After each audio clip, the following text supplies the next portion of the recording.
Bismillah, walhamdulillah, wassalatu wassalamu ala rasulillah Sayyidina Maulana Muhammad bin Abdullah wa ala alihi wa sahbihi wa man walah wa la hawla wa la quwwata illa billah, amma ba'd.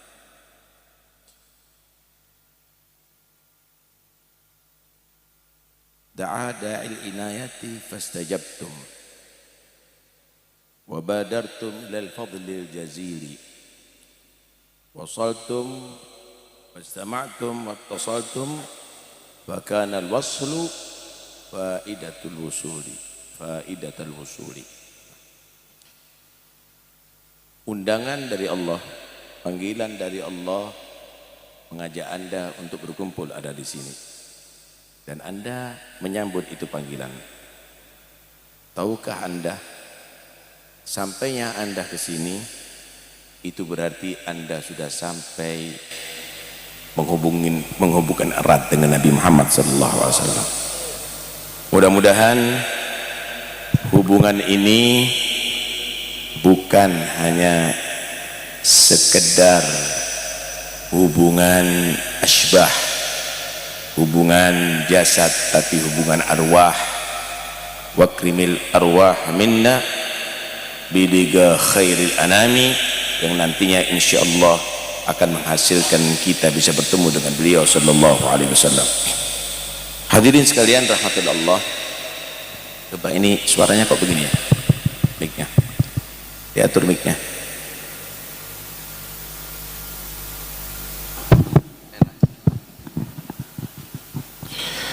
Hadirin sekalian rahmatullah Allah subhanahu wa ta'ala. Menghadiri majlis seperti ini perlu adab, saudara. Kita ini harus beradab bagaimana kepada Tuhan kita. Dalam ibadah misalnya, dalam baca Quran harus ada adab. Kita harus beradab kepada Rasulullah. Bagaimana kita mengaturkan salawat kepada beliau dengan adab, membaca maulid dengan adab. Kita harus beradab kepada orang-orang soleh, beradab kepada orang tua. Ketika manusia sholat misalnya tanpa adab, maka jangan-jangan sholat itu akan menjadi hujjah alaih. Dia sholat tidak khusyuk. Kullu sholatin la yahduru fiha al-qalbu fa hiya ilal ugubati asra. Setiap sholat yang tidak hadir hatinya, hanya sekedar dibuat gerakan dan bacaan, tidak ada khusyuk di dalamnya, maka kata Imam Hasan al-Basri, ini jangan-jangan lebih cepat menyampaikan ke neraka daripada ke surga. Perlu adab, saudara. Begitu juga kepada Rasulullah. Allah mengajarkan kita bagaimana kita harus beradab ketika bersama Nabi. La tarfa'u aswatakum fawqa sautin nabi wala tajharu lahu bil qawli ka jahri ba'dikum li ba'din an tahbata a'malukum wa antum la tash'urun. Jangan kamu mengangkat suara kamu melebihi daripada suara Nabi. Jangan kamu panggil Nabi seperti kamu memanggil sebagian kamu kepada sebagian yang lainnya. Aila taqulu ya Muhammad ya Ahmad, bal qulu ya Rasulullah, ya Nabi Allah, ijlalan lahu wa ta'ziman lah. Jangan kamu itu memanggil Nabi seperti panggilan kamu kepada yang lainnya, ya Muhammad, ya Ahmad, jangan. Tapi dengan nama-nama kemuliaan beliau, ya Rasulullah, ya Nabi Allah. Kenapa? Sekalipun kamu duduk di majlis Nabi, kalau tidak beradab, antah batu a'malukum, akan dihapus sia-sia amalnya kamu, dan kamu tidak merasa hajinya kamu, umrohnya kamu, sedekahnya kamu, sholatnya kamu, qiyamul lail kamu, antah batu a'malukum, sia-sia semuanya. Kenapa tidak beradab dengan Nabi SAW? Karena itu dalam majlis seperti ini harus kita beradab. Tinggalkan cerita duniawi, tinggalkan urusan yang lainnya, karena Anda di majlisnya Rasulullah. Nggak perlu Anda cerita-cerita yang lainnya, karena di sini diceritakan sebaik-baik makhluk Allah Subhanahu wa taala. Di sini Anda diajak berhubungan langsung dengan Nabi, ruh dengan ruh, salatan yattasilu biha ruhul musalli alaihi bih. Seorang sahabat yang bernama Thabit bin Qais. Thabit bin Qais ini adalah khatibu Rasulullah. Jadi kalau Nabi itu ada rombongan tamu-tamu, ada yang mewakili para tamu tadi itu menceritakan bagaimana mereka tadi itu daerahnya, bagaimana keislaman, kekuatan Islam ada di daerahnya dan mereka semuanya. Kemudian ada yang menyambut. Yang menyambut itu namanya Thabit bin Qais, karena fasihan fil lugha, fasihan fil kalam. Orangnya sangat fasih sekali, hebat kalau berbicara. Dan dia jahwariyas shaut, suaranya tinggi. Setelah turun ayat ini nggak mau keluar dari rumah, karena dia merasa, ya Allah, aku di hadapan Nabi suaraku selalu tinggi. Aku khawatir amalku ini akan sia-sia, sehingga dia tidak berani menghadiri majelisnya Nabi. Selama 2 hari Nabi tanya, mana itu? Nggak mau keluar ya Rasulullah, karena takut amalnya sia-sia, karena dia punya suara tinggi, suara keras. Kata Nabi, yang dimaksud itu adalah kalau ada kekurangan adab, tidak beradab dengan Nabi. Tapi itu kalau itu adalah suara aslinya dan itu dalam ridha Allah dan Rasulullah, maka itu diperbolehkan. Dipanggil itu Thabit bin Qais dan diperintahkan lagi untuk menjadi khatib Rasulullah sallallahu alaihi wasallam. Lihat ta'zimnya kepada Nabi sallallahu alaihi wasallam. Begitulah para ashab Rasulullah sallallahu alaihi wasallam. Karena Sayyidina Umar beliau menyatakan, kana Nabi sallallahu alaihi wasallam ahabban nas ilaina. Nabi itu adalah manusia yang paling kami cintai.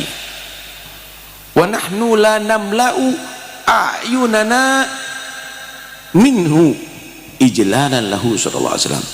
Kami ini belum pernah memandang lepas mata kami kepada Rasulullah terlalu lama. Kenapa? Kami selalu mengagungkan Nabi sebabnya. Enggak melototi begini. Memandang sebentar, merunduk, memandang sebentar, merunduk, begitu. Wa kana ahaduna idza tuliba an nasifahu lam naqdir an nusifahu ala wajhi sallallahu alaihi wasallam min nur yatala'la. Di antara kami ini kalau diminta untuk mensifatkan Nabi, nggak ada yang mampu untuk mensifatkan secara terperinci. Kenapa? Karena setiap kami melihat wajah Rasulullah selalu bersinar sallallahu alaihi wasallam. Begitulah ta'zimnya para sahabat di hadapan Nabi sallallahu alaihi wasallam. Karena itu ya ikhwani, ketika hadir ada di majlis seperti ini, maka jangan lupa adab, jangan ditinggalkan adab, jangan ada yang merokok, jangan ada yang bicara sendiri, tapi fullkan hati, pandangan, semuanya adalah telinga, pendengaran, semuanya untuk Nabi Muhammad sallallahu alaihi wasallam. Ma wahaballahu limar'in hibatan ahsana min aglihi wa adabih. Tidak ada Allah itu menganugerahkan kepada seseorang melebihi daripada akal dan adabnya. Huma hayatul fata fa in fugida fa igna fagdal hayati ajmalu bih. Sesungguhnya akal dan adab itu adalah nilai kehidupan manusia. Kalau dua-duanya ini nggak ada, lebih baik kehilangan kehidupan daripada hidup tanpa beradab dan tanpa berakal, saudara. Ya ikhwani, manusia kalau sudah kenal dengan Nabi Muhammad, maka tidak mungkin akan nilai ada yang lebih utama daripada Nabi Muhammad. Kalau kita dalam keadaan gelisah, bingung, sumpah gitu ya, Kita cari pemandangan yang indah untuk menghilangkan stres kita. Mungkin kita pergi ke pantai atau ke gunung, tetapi para sahabat kalau terjadi pada dirinya dengan memandang wajah Rasulullah, hilang itu semuanya, saudara. Tatanazzahul uyunu fi hadaigi mahasini jamalih fala tajidu makhluqan fil wujudi alami dari. Nggak ada makhluk yang ada di alam semesta ini yang semisal dengan Nabi Muhammad sallallahu alaihi wasallam, yang serupa dengan Muhammad, karena beliau adalah yang paling indahnya makhluk Allah subhanahu wa ta'ala. Karena itu seperti Thauban maula Rasulullah. Thauban itu asalnya budak Rasulullah, kemudian dimerdekakan. Beliau ini adalah selalu rindu kepada Nabi sallallahu alaihi wasallam, selalu rindu kepada Nabi Muhammad sallallahu alaihi wasallam. Ini Thauban, satu saat dia berpikir, kapan aku rindu, aku datang ke masjid menunggu sholat. Nabi tidak pernah sholat sendiri, selalu berjamaah, aku bisa melihat Nabi. Berpikir di mana di akhirat nanti, belum tentu aku masuk surga. Kalaupun masuk surga, Nabi fi a'la illiyin, di tempat yang tertinggi. Apa nikmatnya surga kalau memang harus berpisah daripada Nabi Muhammad? Itu membuat Thauban ini menjadi stres.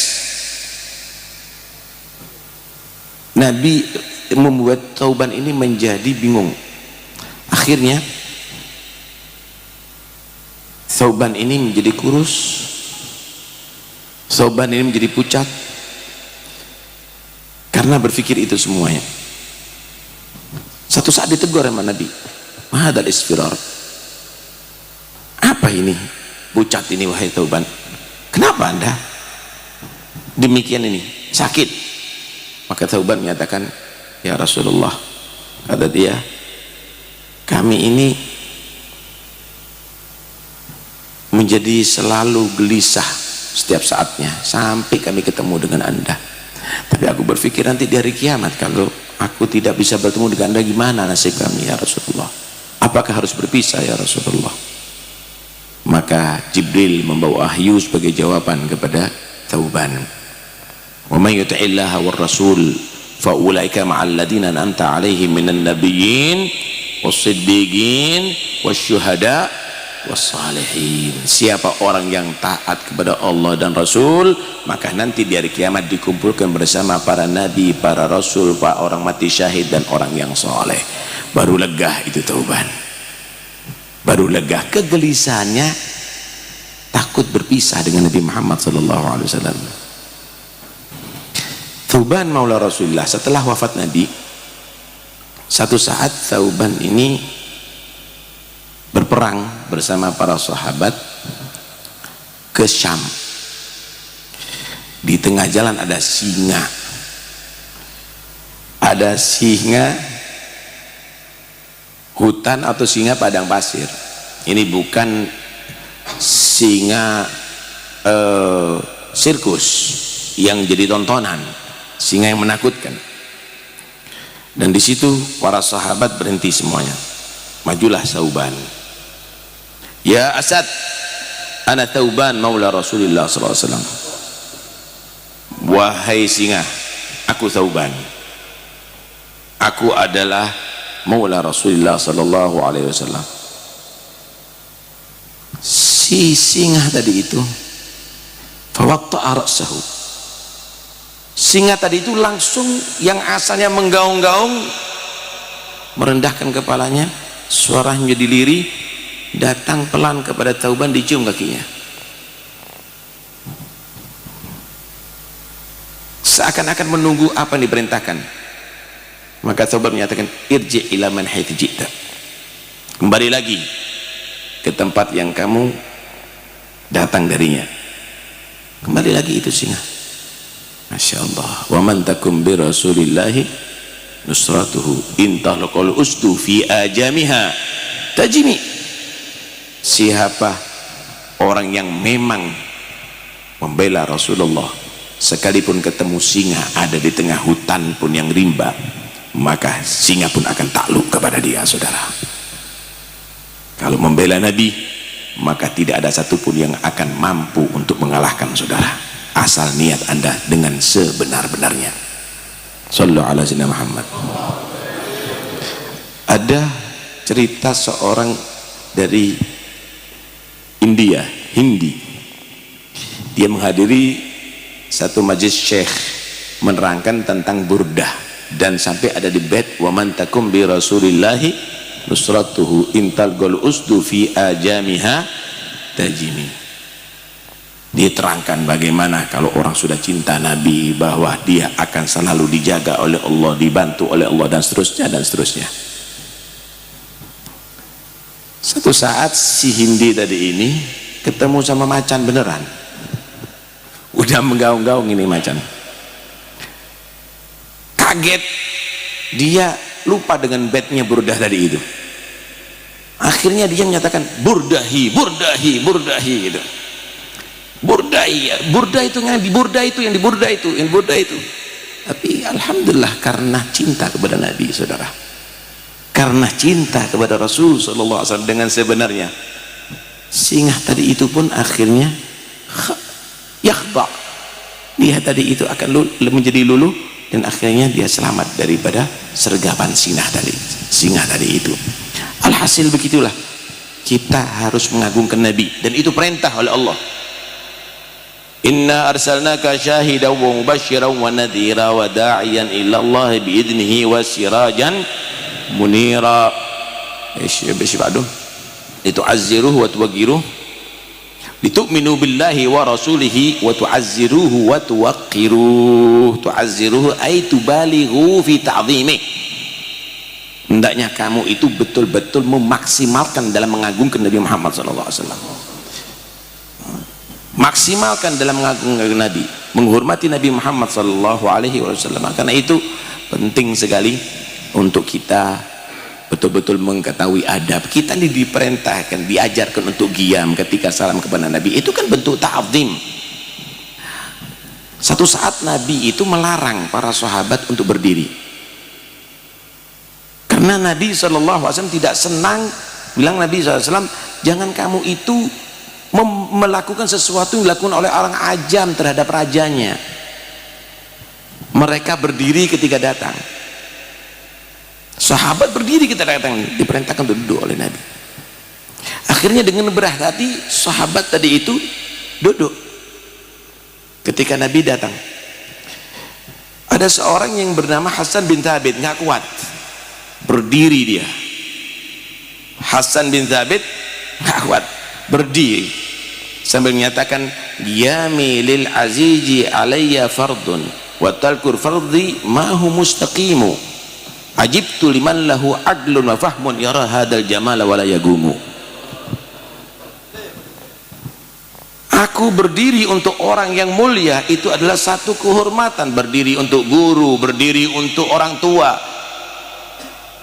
Meninggalkan, ya aku berdiri untuk orang yang mulia, itu adalah satu kewajiban. Meninggalkan satu kewajiban bukan urusan yang benar.